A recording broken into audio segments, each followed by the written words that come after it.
Florida Beauty ko. Dito sa medyo mas malaking lalagyan. Tsaka paunawa at pasintabi sa inyo kung ganito itsura ko dito. Kasi nag-ano lang naman ako, nagre-repat nitong halaman natin, ha? Kaya huwag na kayo masyadong hindi ko kailangan mag extravagance na itsura para lang dito.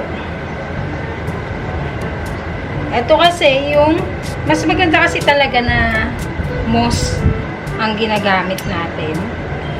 Mas healthy kasi yung halaman kapag moss ang ginagapangan nila. Yun lang naman yung napansin ko. Wala naman masama kung ang gagamitin nyo is coco pole. Kasi mas mura naman talaga si coco pole, ha? Pero sa moss pole, medyo may kamahalan siya kasi may dahilan naman.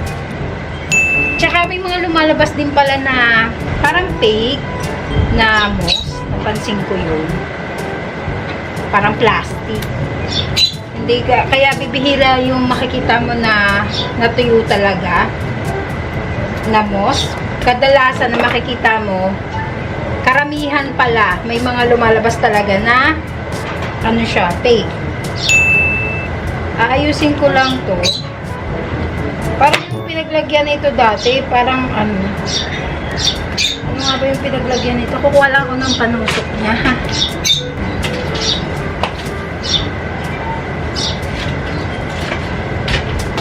Dadagdagan ko lang siya ng moss niya. Kasi konting-konti na lang talaga siya.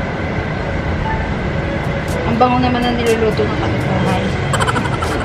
Samantala ako nagaganito. Buti sila nagluluto na ako gaganito pa.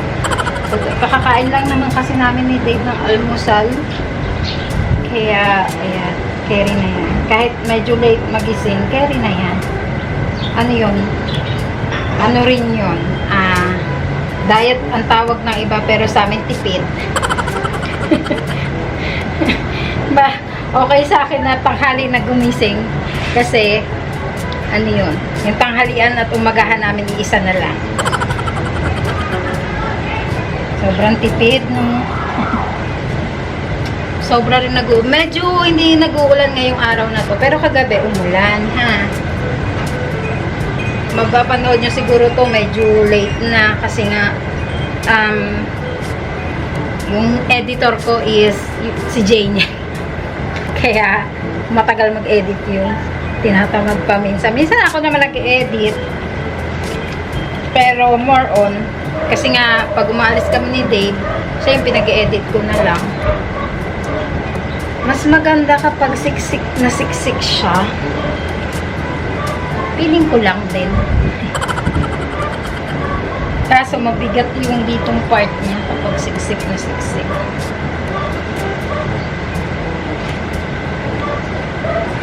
Wala naman kung ano guys, kung maganda lang dito, mas madali, para sa akin mas madali siyang dugtungan kaysa kay kay moss pole. Ay kay coco pole. Mas nadadalian ako ditong nyo siya. Madagdagan ng laman. Si coco pole kasi karaniwan 'di ba nang ginagamit yung nabibili. Kung bibili ka lang din kasi makikitang nila is yung PVC. Maganda ka pala pag naglagay ka. Eto, dito mo mapapansin yung original. Yung may brown siya na parang may lupa effect. Lalo na pag binasa mo, may makikita kang lupa-lupa. Yun yung original na moss. May moss kasi talaga na fake moss. Plastic lang talaga siya. As in, kapag binasa mo siya, wala talagang kulay. Brown, lang, clear. Yung medyo magtataka ka doon. Bakit clear? Yun. Dapat, yung kulay niya, ganito. Pakita ko lang ha. Ganyan. Para talaga siyang lupa. Yung pala mo na, yung moss na nasamahan ng lupa, ganun. Ganun dapat yung kanyang kulay ng tubig. Tsaka, mas maganda kapag nagpi-filler ka ng moss na ganito sa hole mo, nabasa mo na ha. Para, para mas masiksikan mo siya ng husto. Para mas mag-i-stay yung tubig. Nagbibenta ako dito ng mga moss. Yung ganito is 100 lang. Kita nyo naman yan.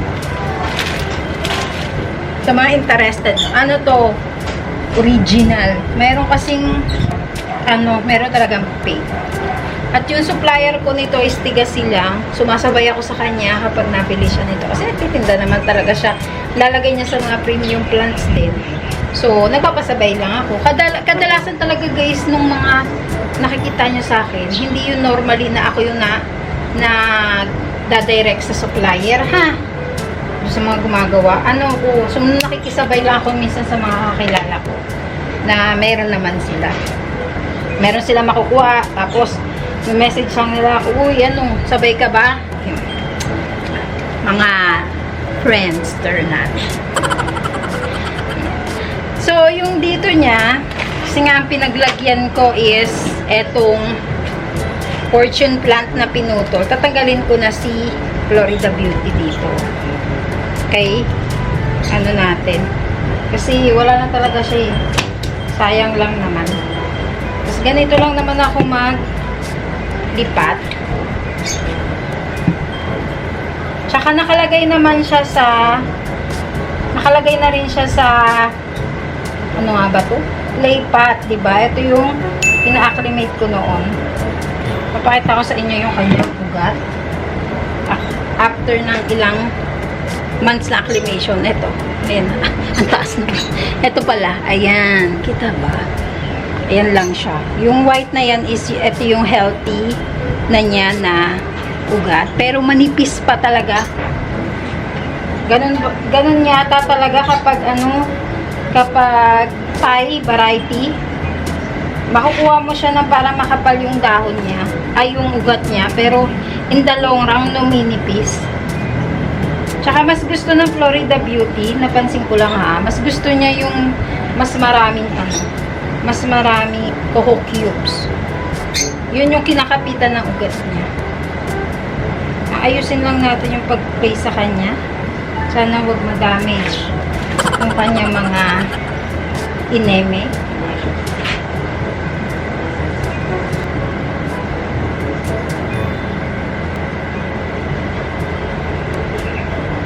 Lang naman to. Kuha lang ako ng coco cubes ha. Wait lang. Ito yung ginawa kong mixture. Alam niyo naman, soilless mixture. Kaso, hindi lang acacia bark ang ilalagay ko sa kanya. At cinnamon bark. Lalagyan ko rin siya nitong apple bark. Nadala ni Babe. Yan.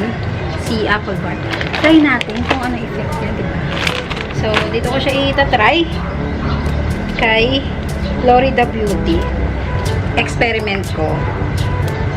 Kaya dun sa iba, nasasabihin sa akin na baka maano yung halaman, di yan pwede. Hindi ko alam. Wala akong alam pa, ha? Gusto ko lang muna siya i-try. So, dito ko siya itatry kay Florida Beauty. Tapos, ito yung mga moss na nakuha ko dun sa parking, sa gilid-gilid. Alam niyo, di ba nag-uulan? So, maraming moss dyan. Nalagyan ko rin siya nito. Yung iba, itatag ko. Tapos, yung iba is isasama ko. Yan. Tignan natin kung ano yung magiging effect. Yan. Hindi ko lang dyan. Tabi, wala akong idea kung ano mangyayari sa apple bark. Basta, sinhama ko siya. So, kung makita kung may effect ba yan o ano man. Gusto ko yung dito sa kita niyo ba yan? Dito sa may gagapangan niya. Para kita natin kung ano yung magiging difference. Ha? Medyo malaki yung lalagyan niya. Sasabihin nyo, medyo maliit pa ma'am yung ugat. Nilakihan mo na ng ng pot. Ayaw ko na kasi siyang galaw-galawin. At wala naman, hindi naman ako mangangamba kasi clay pot to. At saka naman siya. So, free. Baga, wala talaga siyang Lagay ko lang yung moss niya dito. Pag may makita pa akong moss, lalagyan ko pa yun. Medyo natatakot ako kumuha doon ng moss kasi nga iniisip ko baka may ahas na doon sa gilid. Pero ayan. For the plants. Lagay natin. Tapos dito, medyo sisiksikan ko lang ng coco cubes. Ito, tingnan niyo yung bato. Yung bato niya may moss din. O, diba? Ayan yung isisiksik ko sa likod. Para, hindi siya gumalaw-galaw. Ayan. Kasi kung coco cubes ang isisiksik mo dyan, sobrang daming coco cubes. Sayang. Wala namang gamit yung nandun sa likod. So, kung ano yan, kung bato, na may moss, pili ka lang yung bato na may moss, lagay mo sa para lang parang support lang nung pot mo o nung pole. Lagay mo na lang yung mga bato na may moss, parang maganda din naman yan. Nilalagay ko lang yung ugat nito sa loob. Mamaya tatry ko kung makakakuha pa ako ng mga moss doon. Pag hindi ako masyadong natakot. For the meantime kasi medyo kinakabahan ako. Natatakot ako baka may may ahas. So, dito ko na lang siya ilalagay dun sa gagapangan gagapangan ng Florida Beauty natin. Sayang lang kasi ditong part na to, wala natanggal yung dahon. Pero mayroon siyang papausbong. Kaya hintayin natin yan. Kukuha pa ako dun ng mga bato na may moss para magpakita sa inyo. At kukuha din ako ng may mga moss pa para magpakita ko din sa inyo. So, yan yung itsura niya nung may legit na. Ito talaga yung original moss. Nakukuha ko siya sa may parking sa pader. Papakita ko sa inyo. Kasi marami-rami doon. Kaya dito ko siya ilalagay kay Florida Beauty. Titignan natin kung anong magiging mas effect niya. Pero ito is puro experiment ko lang kung ano mangyayari dito, abangan natin. Pero ganyan yung itsura niya. Ayan, moss din yan. Yung moss na galing mismo sa pader.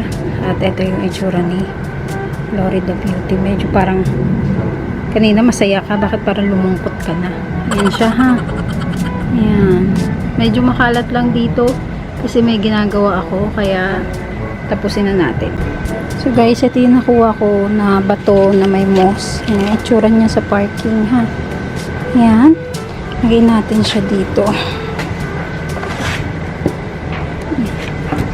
Para lang may support itong likod.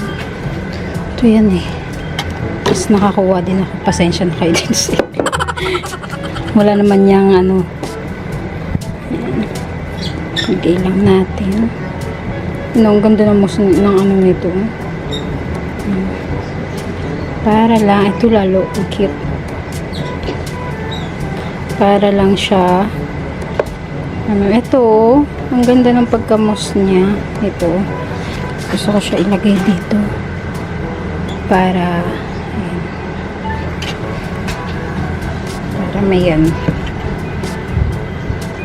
may totoong moss siya dyan lang. Ayan. At dito sa taas. Mga ilang araw lang siguro matatanggal ko na tong to. At ayan, lagyan lang natin tong ibabaw. Dilim. Lagay lang natin dyan. Yan, ayan na siya. Ang ating Florida Beauty. Dadagdagan ko na lang dito. Medyo against the light. Ito yung pinaglagyan niya. Ang ilalagay ko naman dyan is yung burly marks natin. Para may magandang pasugin si burly marks. Pero for the meantime, ito na siya Medyo sobrang dumi lang. Pasensya na kayo. At medyo madilim. Bakit madilim ka, bebe?